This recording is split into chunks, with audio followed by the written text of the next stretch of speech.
They say you can't advise someone in love. Maybe it's because only fools fall in love, and fools hardly take advice. This was the story of Okoro, an orphan boy from the village who came to the big city to serve his master. Life was not easy, but he was content. Then he met Cynthia, a beautiful university girl with fine taste. Okoro fell hard. He loved her with everything he had. He made sure Cynthia lacked nothing. Even though his allowance was small, he didn't mind spending everything on her. After sending her money, he would trek to work for the rest of the month. His friends warned him. Okoro, this girl is not for you. She will ruin you. But Okoro would just smile. You people don't understand. Cynthia is different. She loves me. He refused to listen. To him, nothing could come between them. The following year was Okoro's freedom. After he had completed the years of service to his master, he was settled with a large sum of money to set up his own business. Okoro was happy. It was time to begin life properly. But then something happened. Cynthia's father, her only surviving parent, passed away. She was devastated. That meant she would have to drop out of school, and she was only in her second year. Okoro held her while she cried.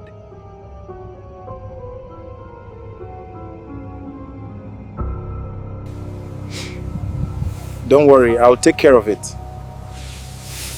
I'll sponsor you. But that's your business money.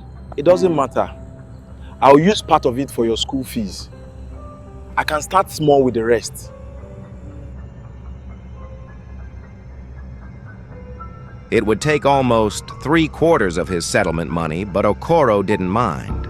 As long as Cynthia was happy, he was happy. So he paid for her school while he started a small business. His friends were shocked. He used his business capital on a woman. And not just any woman. A university girl that would leave him for a university boy. But Okoro ignored them. He believed in love, and Cynthia was his angel.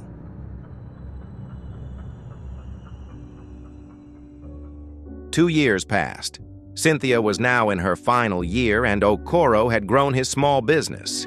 He now had boys serving him. Love was his motivation. But lately, something didn't feel right. Cynthia had changed. She didn't call unless she needed money. Whenever Okoro tried to talk to her on the phone, she sounded distant. "School is stressing me," she would say. Their calls never lasted more than a minute. She always rushed off, saying she was in class or had a test. Okoro felt it in his chest. Something wasn't right. He couldn't focus on his business. His boys were stealing from him, and he didn't notice. Busy. Neither did he notice his boys sleeping over in the shop and using candle lights,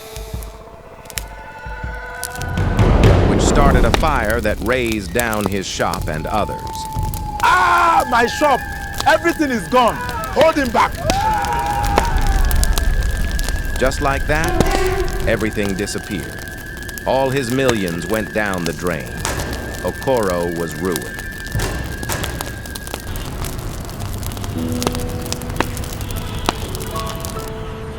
With a heavy heart, he tried to call Cynthia. He needed someone to talk to. But she didn't pick up. He called again and again. Nothing.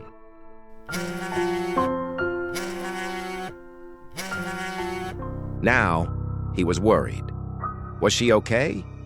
What if something had happened? Without wasting time, Okoro rushed to her university. It was 2 towns away, but he got there quickly. When he arrived at her hostel, her roommate looked surprised and uneasy. "Brother Okoro, we weren't expecting you," she said nervously. "You people were not picking your calls. Where is Cynthia? Is she okay?" he asked. "She's fine. She went for a lecture. You can come in and wait." No, thank you. I'll wait outside. I need some fresh air. But Okoro wasn't really after fresh air. He remembered his friends had installed an app on his phone to track the iPhone he bought for Cynthia. They wanted to prove to him that Cynthia was not in school, but out there cheating on him. They were proven wrong. The app tracked Cynthia to her hostel that night, probably sleeping peacefully. He hoped he would be proven wrong today, too. The tracker led him to the school's love garden. And there he saw her, in the arms of another man. Okoro froze. His heart sank. He couldn't believe what he was seeing. This had to be a dream, a nightmare. But it was real. Cynthia saw him and quickly pulled away, her face turning cold. Okoro, what are you doing here? Why didn't you call me? I called, you didn't pick, he said, still in shock. What's going on here? Huh? Who is he? Okoro asked, his voice shaking as his world began to collapse around him. Cynthia gave a small, bold smile. She wasn't even pretending. There's no need to hide anything anymore, she said. This is Jude, my fiancé. The words hit Okoro like a hammer to the chest. His knees felt weak, and he could barely stand. Fiancé? He asked in disbelief. Cynthia, but that we're already together. You're my woman. We plan to marry after you graduate. I gave you everything. I sacrificed everything for you. Is this how you repay me? Cynthia scoffed and cut him off. Sacrifice? What sacrifice, Okoro? Didn't I give you my body? Are you the first man to sponsor a woman in school? Must I marry you because you helped me? Look, if it's about money, I'll pay you back. My man here is more than capable. Just name your price. Okoro dropped to his knees, tears running down his face. Please, Cynthia, don't leave me. Don't do this now.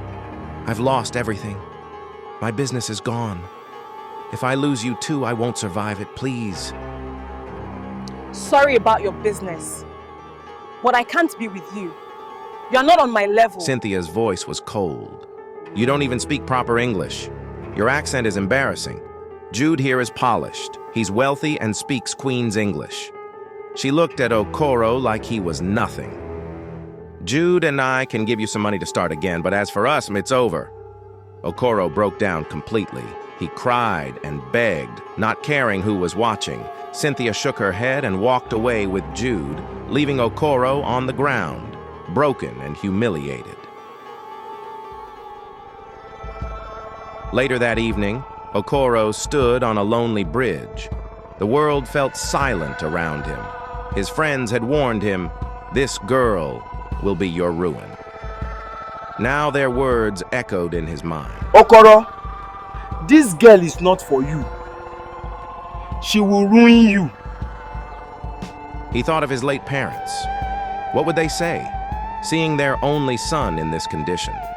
What shame he had brought to their name. He cursed love. He cursed his life. He cursed his painful life. He would end it all here.